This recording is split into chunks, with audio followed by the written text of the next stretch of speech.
6 तारखेच्या नाईटमध्ये ज्या staff nurse होत्या त्यांच्यावर विनयभंगाची केस झाली असं त्यांनी पोलीस स्टेशनला कन्फर्म केलेला रिपोर्ट दिलेला आहे. 6 तारखेपासून तर आजपर्यंत सुद्धा आरोपी पकडण्यात आलेला नाही आहे.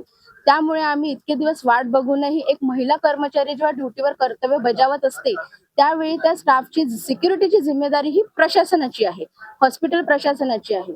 त्यामुळे तो पकडला गेलेला नाही. त्यामुळे आम्ही कामबंद आंदोलन आजपासून करत आहोत. याची आम्ही पूर्ण प्रशासनाला लेखी निवेदन दिलेलं आहे. यामध्ये जे विनयभंग झाल्याची तक्रार झालेली आहे, पोलीस स्टेशनला गेलेली आहे आणि पोलिसांनी पण प्रतिसाद दिलेला आहे. त्याच्यावरती गुन्हे दाखल झालेले आहे आणि आरोपीला पोटनाके साहेबांनी आताच पीआय जे आहेत सिटी कोतवाली त्यांनी आपल्याला आश्वासन दिलेलं आहे आणि ते प्रयत्नातच आहे की तात्काळ आम्ही त्यांना अटक करू आणि आरोपीला आत टाकू.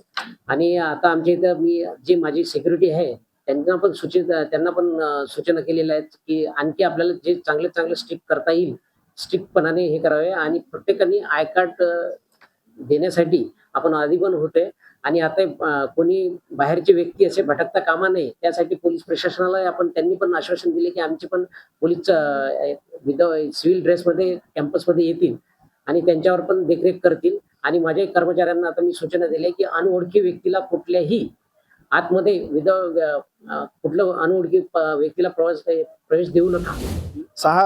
दिनांक 6/5/2026 रोजी इरविन हॉस्पिटल येथे एक नाईट ड्युटी मधील जे काही नर्सेस आहेत त्यांच्यासोबत एक अनुचित प्रकार घडलेला होता. त्या संबंधाने पोलीस स्टेशन सिटी कोतवाली येथे गुन्हा दाखल झालेला आहे आणि तो आरोपी आम्ही शोध घेत आहोत आणि तो बाहेर राज्यात दुसरीकडे मोबाईल बंद करून पळालेला आहे.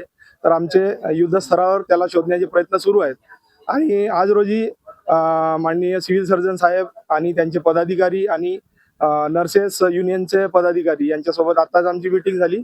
त्यामध्ये आम्ही इरविन हॉस्पिटलमध्ये जे येथील नर्सेस स्टाफ किंवा नाईट ड्युटीमधील स्टाफ आहे त्यांना त्यांच्या सिक्युरिटी संबंधाने विषय चर्चेला गेलेला आहे.